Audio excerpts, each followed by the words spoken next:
हाँ, discontinued procedure में थे हम। डिसकंटिन्यूड प्रोसीजर में क्या था, जो सीपीटी या सीपीटी या डीएक्स, ठीक है, बेसिकली सीपीटी के लिए जो आप डिसकंटिन्यूड हो गए, मतलब आप इसका अभी ये पिक्चर में नहीं है, अब ये सीपीटी बिल नहीं होगी दोबारा से, तो उन केसेस के लिए, क्योंकि ऐसे केसेस पे नहीं करेंगे आप इंश्योरेंस द्वारा, तो उन केसेस में पेमेंट लाने के लिए 53 मॉडिफायर का यूज किया जाता है। ठीक है।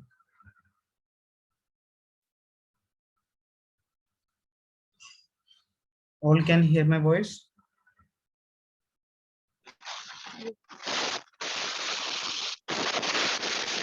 सर एक बार वो रिड्यूस सर्विस, रिड्यूस सर्विस 52। 52 का 52 ऐसा होता है जबकि मान के चलो डॉक्टर ने जब भी कोई सर्जरी करनी होती है तो डॉक्टर को एक डिसाइड करते हैं वो कि ये इतने देर में होनी चाहिए, 2 घंटे में हम इसको कम कर देंगे। बट इसमें हुआ क्या, वो 1 घंटे के अंदर हो गया, सब कुछ काम सही से हो गया, जल्दी हो गया, तो वैसा तो टाइम क्या हो गया, कम टाइम लगा उन्हें। तो इस टाइम को कम जब हमें शो करना होता है तो वहाँ पे मॉडिफायर 52 का यूज किया जाता है, ये शो करने के लिए कि हमने जो ट्रीटमेंट है वो 1 घंटे में कर दिया था। हावेवर ये होती थी 2 घंटे में, क्योंकि जब मेडिकल रिकॉर्ड जाएंगे इंश्योरेंस के पास तो मेडिकल रिकॉर्ड्स में सब कुछ हिस्ट्री लिखी होगी, पेशेंट को क्या क्या बीमारी थी, ये था, ये ठीक है, सब कुछ था। तो उसमें अगर जो जो सर्जरी कोड बिल हुए होंगे, क्योंकि वहाँ पर टाइम ड्यूरेशन भी लिखी होती है, ठीक है। अब अगर उसने मॉडिफायर नहीं लगाया होगा ना, मान के चलो सर्जरी कोड उसने लिखा हुआ है कोई भी सर्जरी 56480, आंखों की सर्जरी, लेट से आंखों की सर्जरी होनी थी। अब इंश्योरेंस के पास भी कोडर होते हैं, उनको भी एक आइडिया होता है कि इस सर्जरी में इतना घंटे लगते हैं, 1.5 घंटे। पर जब उन्होंने टाइम ड्यूरेशन भेजी होगी, मेडिकल जो भी मेडिकल रिकॉर्ड्स देखो, मेडिकल रिकॉर्ड्स तो पहली बार में जाते नहीं इंश्योरेंस के पास, पर आप बोलोगे कि टाइम ड्यूरेशन ये सब कैसे पता चल रहा है, तो जो सीपीटी बिल होती है ना, वो सीपीटी और डीएक्स जो बिल होते हैं उसमें सब कुछ पता चल जाता है। क्योंकि जब आप बुक्स खोलोगे, अभी तो खैर आपको फ्रेशर हो, मतलब जब आप कोडिंग के बुक्स देखोगे, नॉर्मली जो कोडिंग का काम करते हैं, उसमें सीपीटी जो बिल होती है वो भी उस हिसाब से बिल होती है कि कितना टाइम लगा है। अगर जब उसमें बुक खोलोगे उसमें लिखा होता है इतना टाइम लगा है इस सर्जरी में 1 घंटा, तो ये वाली सीपीटी बिल होगी, इतना टाइम लगा है तो ये वाली सीपीटी बिल होगी, हर चीज स्पेसिफिकेशन होती है। अच्छा, यहाँ पे सर्जरी हुई है तो ये वाली सीपीटी बिल होगी, इस मतलब घुटने के नीचे तो इतनी पोजीशन, मतलब एक एक चीज का स्पेसिफिकेशन होता है कि यहाँ पे हुई है तो इतनी सी ये वाली सीपीटी बिल होगी। वो तभी इतनी सारी सीपीटी होती है, 10,000 जो सीपीटी, इतनी सारी सीपीटी, वो ऐसे ही नहीं है, हर चीज का अलग अलग होता है। तो फिर ये शो करने के लिए, क्योंकि अगर जो सीपीटी बिल करी है प्रोवाइडर ने, इंश्योरेंस को आइडिया वो की है तो 2 घंटे में होती है, बट ये वाली सीपीटी बिल करी है तो 1.5 घंटे बाद। तो उसको थोड़ा सा स्पेसिफाई करना होता है कि जो हमने सर्जरी दी थी, ये जो डिसाइडेड टाइम थी उससे पहले हो गई थी, उससे पहले हो गई थी, तो इसलिए मॉडिफायर 52 दिखला यूज किया जाता है ये स्पेसिफाई करने के लिए कि हमने ये सर्जरी पहले कर ली थी डिसाइडेड टाइम से। और मॉडिफायर 22 इसका अपोजिट है, मॉडिफायर 22 में कि हमें थोड़ा एक्स्ट्रा टाइम लग गया then the decided time for the surgery या for any treatment, it's not all about surgery के लिए, किसी भी ट्रीटमेंट के लिए। ये होता है मॉडिफाइड 22 और मॉडिफाइड 22 में डिफरेंस 52 में। 51 होता है मल्टीपल प्रोसीजर। फाइल क्लियर हुआ पॉइंट?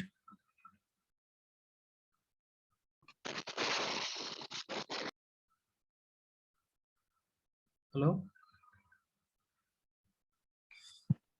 रोहित, आपने जो मॉडिफाइड 26 है ना, उसमें टीसी यूज किया था, वो जो मॉडिफाई यूज करते थे। वो टेक्निकल कंपोनेंट था, टीसी मॉडिफायर यूज होता है रेडियोलॉजी कोड्स के साथ, जहाँ पे टेक्निक, ओके। हाँ, जो जब जब रेडियोलॉजी जो भी रेडियोलॉजी कोड्स जब बिल होती है तो वहाँ पे जो टेक्निकल चीजें, टेक्निकल में जो जो मशीन यूज की जाती है उनको रिप्रेजेंट करने के लिए टीसी मॉडिफायर यूज किया जाता है।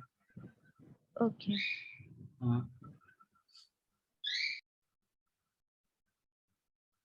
तो इतने मॉडिफायर भी आप याद कर लो, दैट इज सफिशिएंट। उसके बाद है 57। 57 हमेशा ईएनएम कोड के साथ लगता है, जो इवोल्यूशनरी मैनेजमेंट कोड होती है वहां पे लगता है, जबकि कोई पेशेंट गया डॉक्टर के पास इवेल्युएट करने के लिए कि अच्छा मेरे हाथों में काफी दिनों से दर्द हो रहा है, ये हो रहा है, नॉर्मली कंसल्ट करने के लिए गया एक तरह से। तो फिर डॉक्टर ने चेकअप किया और डॉक्टर ने बताया कि अब इसका एक ही सॉल्यूशन है, सर्जरी करनी होगी। तो जिस ईएनएम कोड में ये कंक्लूजन निकलता है कि सर्जरी करनी होगी, उस ईएनएम कोड के साथ मॉडिफाई 57 यूज किया जाता है। Modify 57 is always used with ENM code जहां पे ये कंक्लूजन निकलता है कि रिजल्ट विल बी सर्जरी।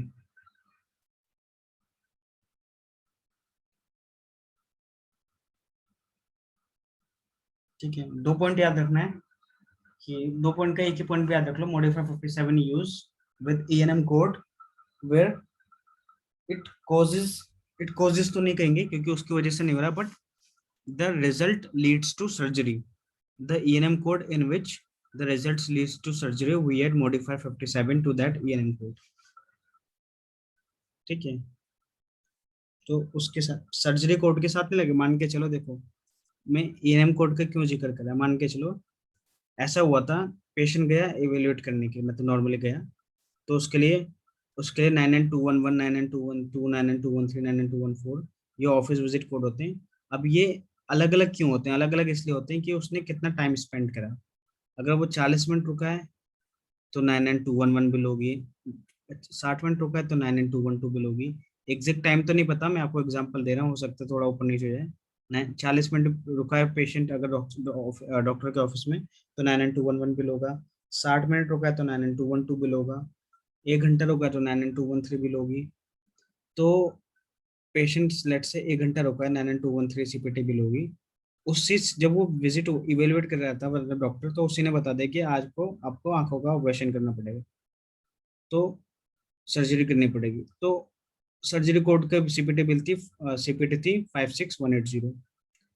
तो जो 57 मॉडिफायर है 56180 के साथ नहीं लगेगा, ये 57 मॉडिफायर लगेगा ईएनएम कोड के साथ। क्यों? क्योंकि उस ईएनएम कोड में ये रिजल्ट निकला था कि सर्जरी होनी है।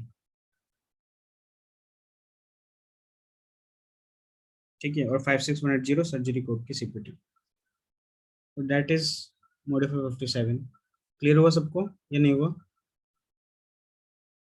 सागर, आलोक, are you there?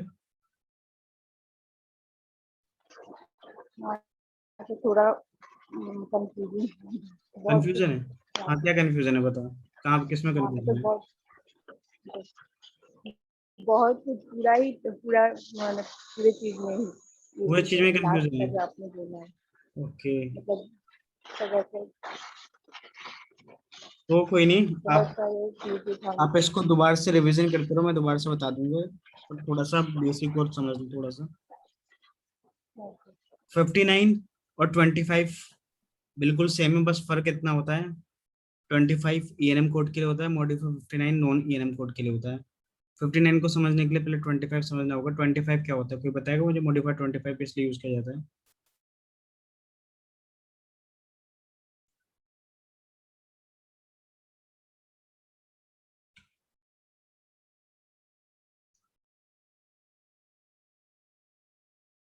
Anyone can tell me what is modified 25? कुछ अनरिलेटेड ईएनएम सर्विस क्या sir? Unrelated? It is used for Hmm. ENM codes. Like when ENM is denied or unbundled for inclusive. So ENM code ranges 99201 to 99499. Basically, when the patient visits doctor's office for any consultancy. Consultation. Hmm. ठीक है, देखो आपने बताया modifier 20 25 is It is used used for, for basically ENM, हाँ ENM code के लिए जब ENM denied होता है for inclusive modified 25 is used for, नहीं, is used used with, it is okay used with used with ENM code whenever ENM code is denied as inclusive. So we add modified 25 to that ENM code to unbundle it या to separate it. Unbundle कह लो या separate करने के लिए कह लो, तब ये ENM code के साथ यूज किया जाता है। ठीक है, सेम इसी के लिए modify 59 is used with non ENM codes when they are denied for inclusive. जब वो इंक्लूसिव के लिए डिनाइड होती है तो मॉडिफाइड 59 यूज किया जाता है नॉन ईएनएम कोड के साथ। ईएनएम कोड के साथ मॉडिफाइड 25 यूज किया जाता है। ठीक है। मॉडिफाइड 76 हमने पढ़ा था, जब same service performed by same physician on the same date of service, दो सीपीटी, सेम सर्विस है, सेम सीपीटी, सेम डॉक्टर ने सेम डेट ऑफ सर्विस में बिल करी है। मतलब पेशेंट सुबह आया था, तब डॉक्टर ने एक ट्रीटमेंट दी, जो भी शाम को भी दी, बट सेम दी है, सेम डेट ऑफ सर्विस में और सेम डॉक्टर है, तो 2 क्लेम फाइल करने होंगे उसे, सुबह का भी और शाम का भी। ठीक है, डीएक्स भले डिफरेंट था बट सीपीटी एक थी, तो सुबह वाले में तो वो नॉर्मल जाए, नॉर्मल क्लेम जाएगा, शाम वाले में वो मॉडिफायर 76 लगाना पड़ेगा उसे। मॉडिफायर 76 नहीं लगाएगा तो वो डुप्लीकेट का डिनाइल हो जाएगा, मॉडिफायर 76 लगाना पड़ेगा उसे। ठीक है, मॉडिफायर 77 भी बिल्कुल सेम है, बस फर्क इतना है थोड़ा सा कि वहाँ पे डॉक्टर सेम था, यहाँ पे डॉक्टर डिफरेंट हो जाएगा। पहले सुबह वो पेशेंट किसी और डॉक्टर के पास गया, फिर शाम को किसी और डॉक्टर के पास गया, तो 2 क्लेम फाइल होंगे, एक अलग डॉक्टर का एक अलग डॉक्टर का। बट अगर उन्होंने मॉडिफायर 77 नहीं लगाया होगा, दूसरे वाले डॉक्टर ने जो बाद में गया है, दोनों में से किसी भी एक को तो लगाना जरूरी है, दोनों को लगाना नहीं जरूरी है, बट एक को लगाना जरूरी है जो डिनाइल है। मतलब जिस जो पहले पे हो चुका है दैट्स फाइन, क्योंकि उस समय तक अभी उसे कोई डुप्लीकेट क्लेम नहीं मिला था, तो वो नॉर्मली पे कर देगा। लेकिन दोबारा क्लेम फाइल कर दिया बिना मॉडिफायर के तो डुप्लीकेट का रिजल्ट दे देगा, इसलिए मॉडिफायर 77 लगाना पड़ेगा, ये दिखलाने के लिए कि पेशेंट ने ट्रीटमेंट तो ली है, बट डॉक्टर के दूसरे डॉक्टर के पास गया है। ठीक है, तो वहाँ पे शो करने के लिए मॉडिफायर 77 लगाना पड़ेगा। मॉडिफायर 79 लगाना पड़ेगा ये देखने के लिए कि पेशेंट सुबह भी गया था डॉक्टर के पास, शाम को भी गया था, बट सीपीटी अलग रखती है, सीपीटी अनरिलेटेड है, मतलब सर्विस। ठीक है, सीपीटी क्या है, अलग अलग है। पहले वो सुबह सुबह वैक्सीन लगाने के लिए गया था, शाम को वो सर्जरी करवाने के लिए गया था, अलग अलग सिनेरियो, तो वहाँ पे मॉडिफायर 79 का यूज किया जाता है।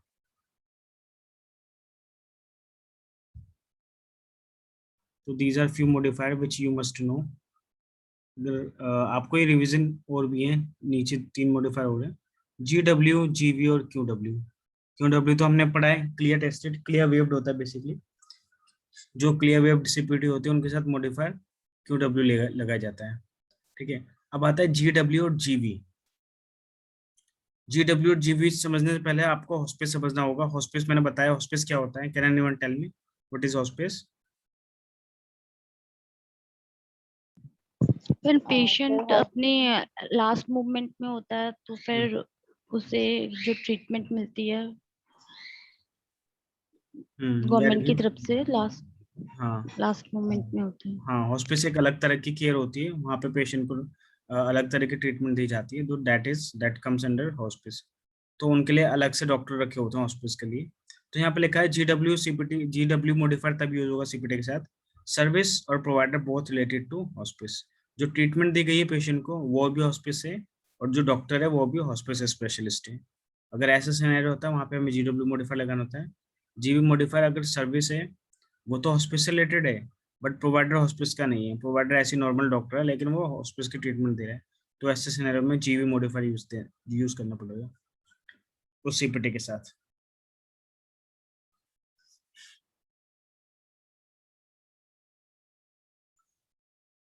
पहले भी आपको समझ में आया?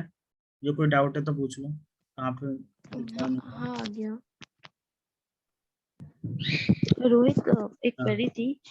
जैसे जीवी है जैसे आपने कहा कि ये मॉडिफायर उस सीपीटी के साथ लगाना पड़ेगा, जैसे सीपीटी कुछ भी है 1099 ऐसे करके आएगा सीपीटी, उसके साथ जीवी लगा देंगे कि ये जो पेशेंट है इसके साथ जो प्रोवाइडर नहीं था, जो प्रोवाइडर होना चाहिए हॉस्पिस का, ऐसे ही होगा क्या? देखो जब क्लेम डिनाइड आएगा कि अगर मॉडिफाई इनकंसिस्टेंट का भी डिनाइल आता है उसमें भी रिव्यू करना पड़ेगा। अगर नॉर्मली क्लेम डिनाइड आता है कि this claim is related to hospice, मान के चलो किसी कमर्शियल इंश्योरेंस ने डिनाइल दे दिया, दिस क्लेम ये हॉस्पिस से रिलेटेड है, क्यों? क्योंकि हॉस्पिस से तो मेडिकेयर कवर करता है, तो कमर्शियल क्यों पे करेगा? हॉस्पिस का आपको बताया था ना, जब भी हॉस्पिस हो तो पेशेंट के पास ऑटोमेटिकली मेडिकेयर आ जाएगा।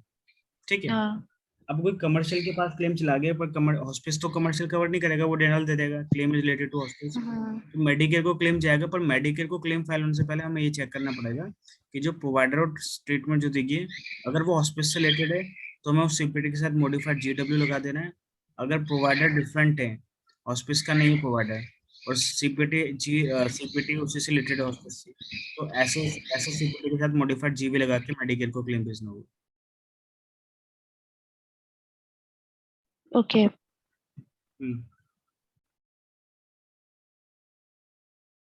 ये था।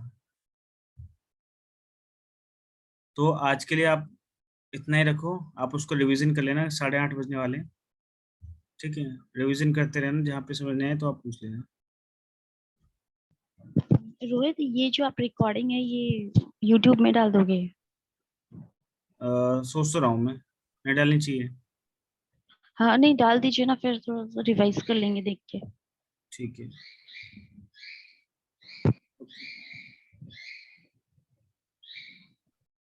Any question, any doubt?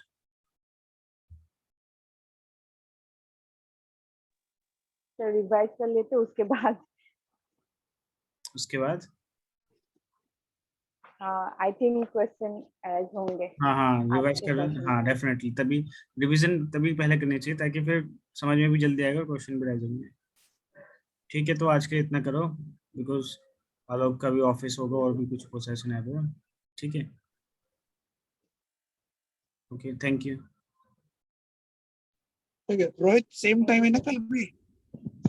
कल सेम टाइम है, हाँ भाई सेम टाइम है। ठीक है। ठीक है, thank you Rohit. Okay, thank you guys.